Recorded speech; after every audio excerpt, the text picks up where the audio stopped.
So, the name of Kyle's speech is What If? The speech has certain things that it's got to do, but this is a speech he wants to do at the International Speech Contest in Las Vegas.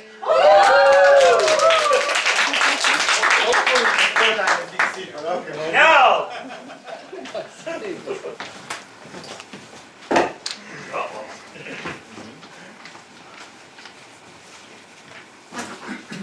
My bed was really uncomfortable. The springs were pushing up through the top. Every morning I'd wake up sore and uncomfortable.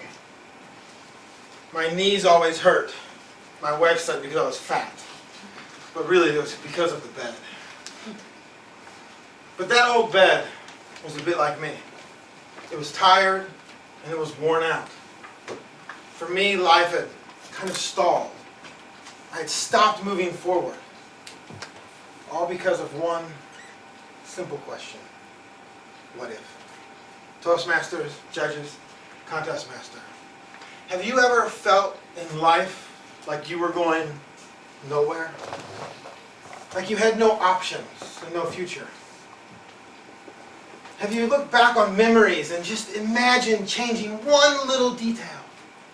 Everything would be different. Everything would be better. I learned the power of this simple question when I was 12 years old. But it wasn't until much later as an adult that I would find out how much it would change my life. You see, when I was 12, I was hit by a car while riding a bicycle. After that accident, I was left walking with a limp. I was left with scars all over my body, on my head, shoulders, legs, and even on my butt. My butt was so bad, my mother said I would never be a men's underwear model. I told her maybe I could model female underwear. The following years were quite difficult. Every time I went for a haircut, every time I wanted to go swimming, I was reminded of that accident.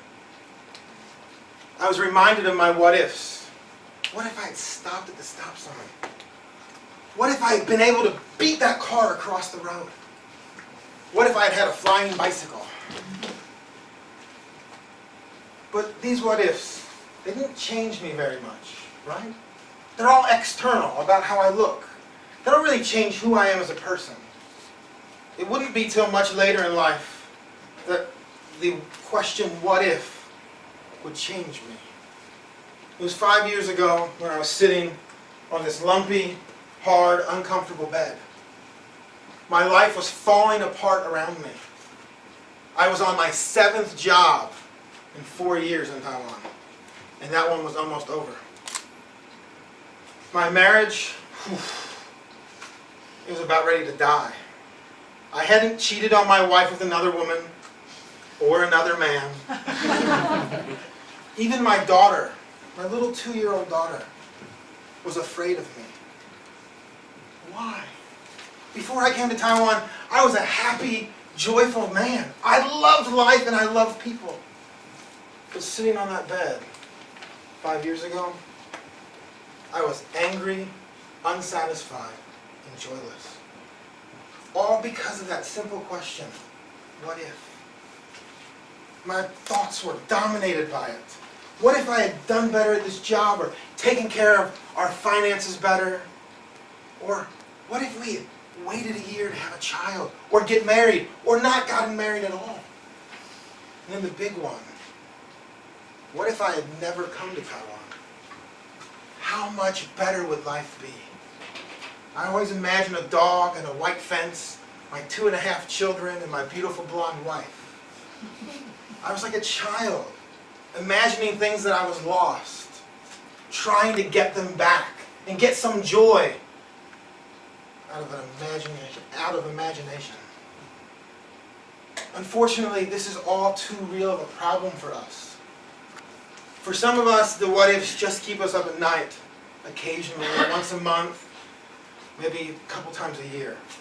But then there's those of us who get trapped in our what-ifs, imagining how we could have prevented a breakup, how we could have avoided losing some big business deal, or maybe how we could have won some speech contest, how that would have changed our lives, right? Yeah.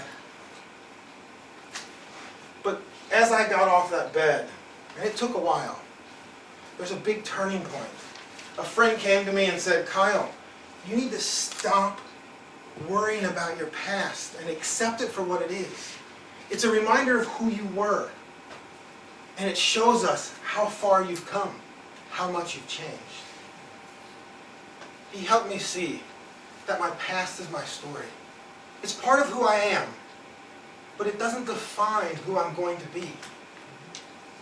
He also told me that I needed to start sharing my past.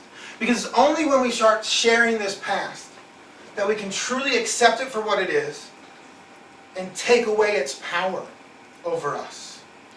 We can embrace it and say, yeah, that's who I was, but look at me now.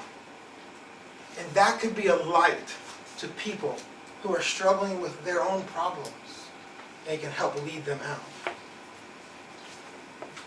Look at me today. I stand here a very happy man, maybe a little nervous, but happy. I've got goals in life, I have ambitions. I want to get into business. I want to win championships. My marriage is going really well, if you don't talk to my wife. Me and my daughter, we get along, we have our times, we have our moments. Life has changed for me. How about you? Do you need to get off your lumpy old bed? Do you need to say no to your what-ifs?